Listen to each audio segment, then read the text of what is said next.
عرض ادب و احترام خدمت همراهان عزیز. انشالله یک بررسی از جلسه انتشار داده تورم آمریکا برای ماه دسامبر داشته باشیم و اینکه از این جلسه برای ترید ما به چه شکلی میتونیم بهره ببریم. خب برای تورم کلی افزایش به 3.2% از 3.1% قبلی و برای خالص کاهش جزئی به 3.8% پیش بینی بازار.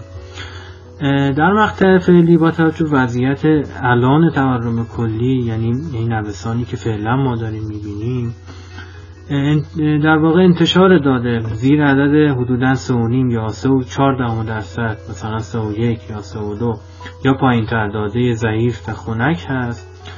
انتشار داده در محدوده 3.4 تا 3.6% ثبات و میکس اطلاق میشه و بالاتر از 3.6% معنای داده قوی هست. در مورد تورم خالص هر عددی زیر 4% منتشر بشه یعنی خنک و ضعیف و عددی که مثلا بالای 4.1% منتشر بشه به معنای داده داغ و قوی هست. محدوده 4.1 تا 4% هم تقریبا یک وضعیت ثبات و میکس هست. خب یه بروزرسانی از چارتا داشته باشیم. ابتداً چارت طلا.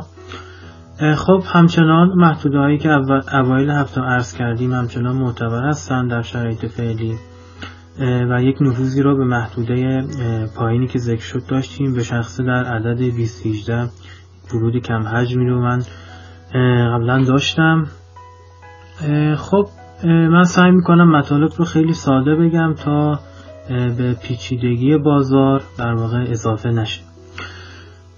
خب اگر شرایط داده های تورم میکس منتشر بشه، یعنی اینکه یک داده قوی یا یک داده ضعیف داشته باشیم یا مثلا هر دو تا داده در محدوده ثبات یا میکس منتشر بشن، در چنین شرایطی باز هم این محدوده ها میتونن در واقع به عنوان محدوده خرید طلا و یا محدوده فروش طلا عمل بکنن، البته به شرطی که قیمت بهشون یک واکنش ابتدایی نشون نده و بنا به دلایل دیگه خب اینها شکسته نشه.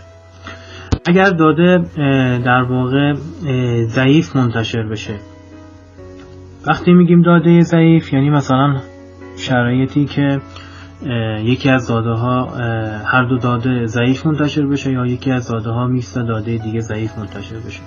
در چنین شرایطی خب ما خرید طلا رو مد نظر داریم و محدوده هایی هم که میتونه معتبر باشه برای خرید، خب محدوده های پایین تر از مثلا محدوده 20-40 هست. اگر در چنین شرایطی بودیم ما اقدام به خرید میکنیم. هر چقدر خب پایین تر باشه خب چه بهتر. هر چقدر که بالاتر داریم میریم برای در واقع خرید طلا، خب این میتونه کمی شرایط پر ریسک باشه، مد نظر بگیرید. نهایتا شما دیگه مثلا 20-50 رو میتونید به عنوان خرید در نظر بگیرید. بالاتر از این کمی پر ریسک است برای خرید. البته با توجه به داده ها باید تصمیم بگیریم. اگر داده خیلی ضعیفی منتشر بشه خب قیمت میتونه تا محدوده های بالاتر هم بره.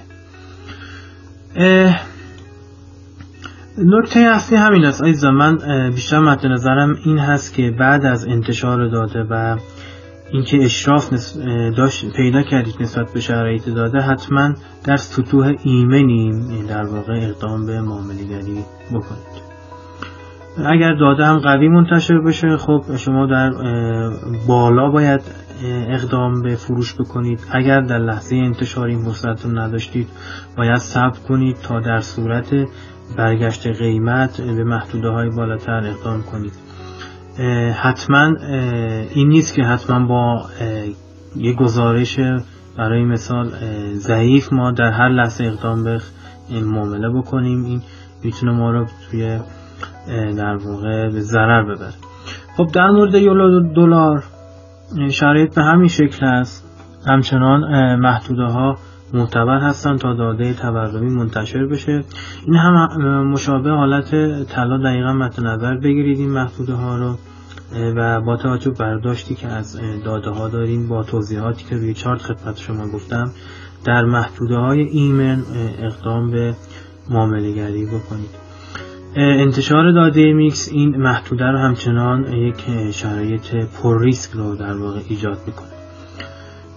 در مورد چارت یورو پوند، خب صرفا اگر یورو نزول پیدا کرد به محدوده های که داره ذکر میشه، در محدوده تقریبا که با رنگ سبز هم نشون داده شده، حالا بنا به شرایطی که در داده ها رخ میده و برای مثال اگر قوی منتشر بشه و یورو به این محدوده ها برسه، ما اقدام به خرید یورو در برابر پوند میکنیم.